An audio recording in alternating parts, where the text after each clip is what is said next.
Tonight we travel back to a world without pharmacies, without privacy, and without any of the modern solutions we take for granted.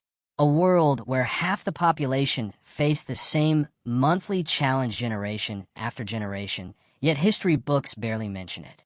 Why did ancient writers record wars and politics, but completely ignore one of the most universal human experiences?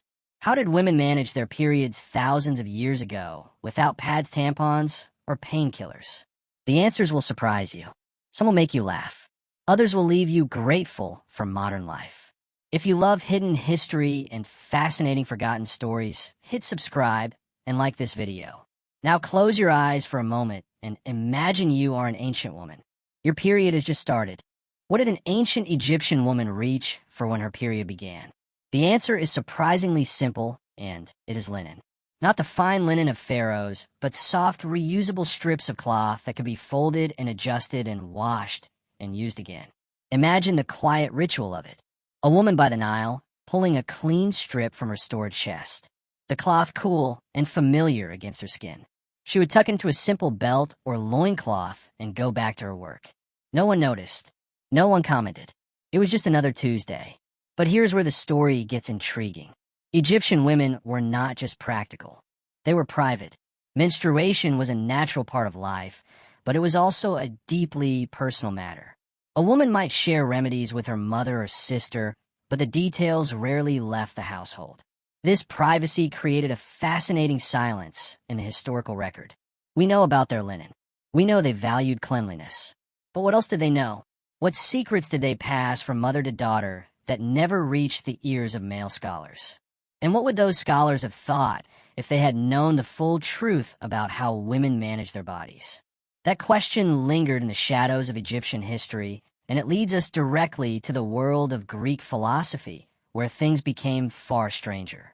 That question lingered in the shadows of Egyptian history, and it leads us directly to the world of Greek philosophy, where things became far stranger. The ancient Greeks were brilliant. They gave us democracy mathematics and the foundations of modern medicine. But when it came to the female body, their brilliance collided with pure imagination. Greek physicians believed menstruation was a cleansing process, a way for women to purge excess fluids from the body. That much was logical. But then they went further, much further.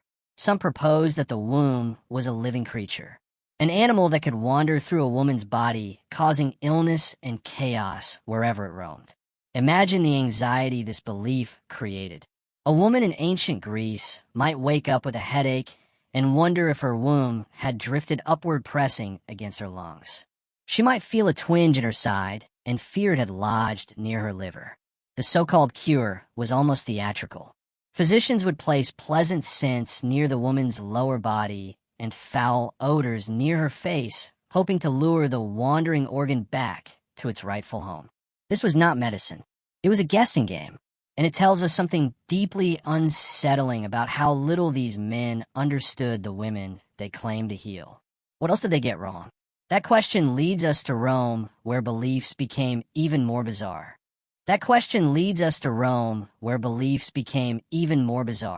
The Romans were master builders and engineers. They gave us roads and aqueducts and law codes that still influence the world today. But when they turned their attention to menstruation, their logic collapsed into superstition. Roman writers claimed that a menstruating woman could sour wine by simply walking near it. She could dull a blade. She could kill bees. She could ruin crops and frighten animals. Imagine living in a world where your own body was believed to be a weapon. A woman in ancient Rome might pause before leaving her home, wondering if her presence would harm her family's livelihood. She might hide her condition out of fear or shame.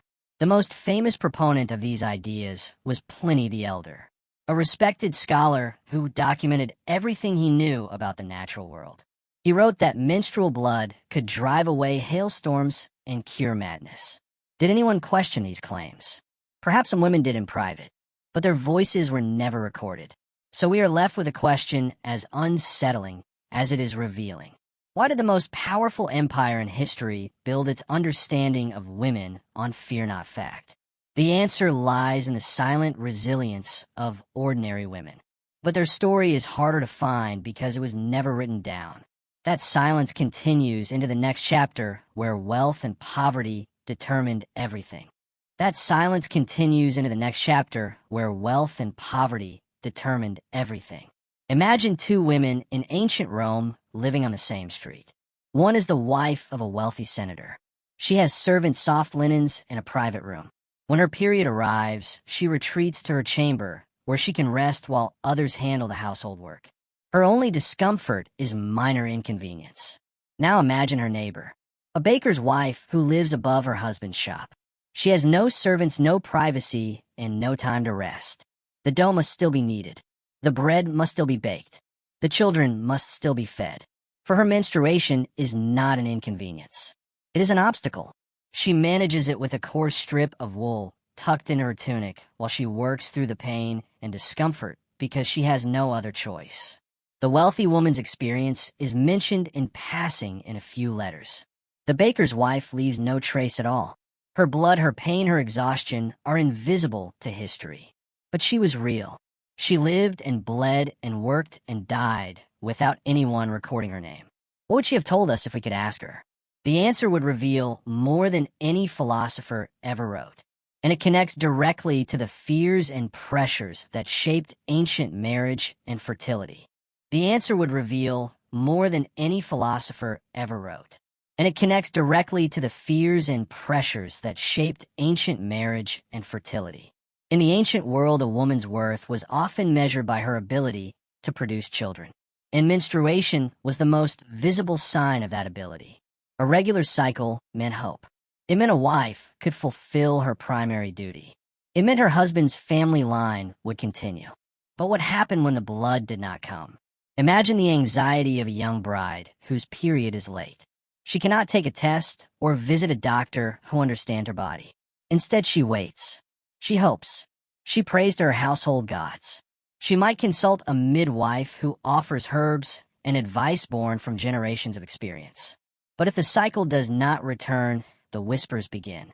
Is she barren? Is she cursed? Has she displeased the gods? The pressure mounted from every direction. Her husband's family needed heirs. Her own family feared scandal. Her entire future depended on something she could not control. And if she did conceive, the fear did not end. Pregnancy was dangerous. Childbirth was deadly. Every month that brought her period was both a relief and a reminder of the expectations placed upon her body. The silence in the historical record is not accidental. It was carefully maintained by those who preferred not to discuss these uncomfortable truths. Which leads us to our final reflection. Why did history choose to forget? Why did history choose to forget? The silence of the historical record is not an accident. It is a choice. Ancient writers filled thousands of scrolls with details about wars and kings and treaties.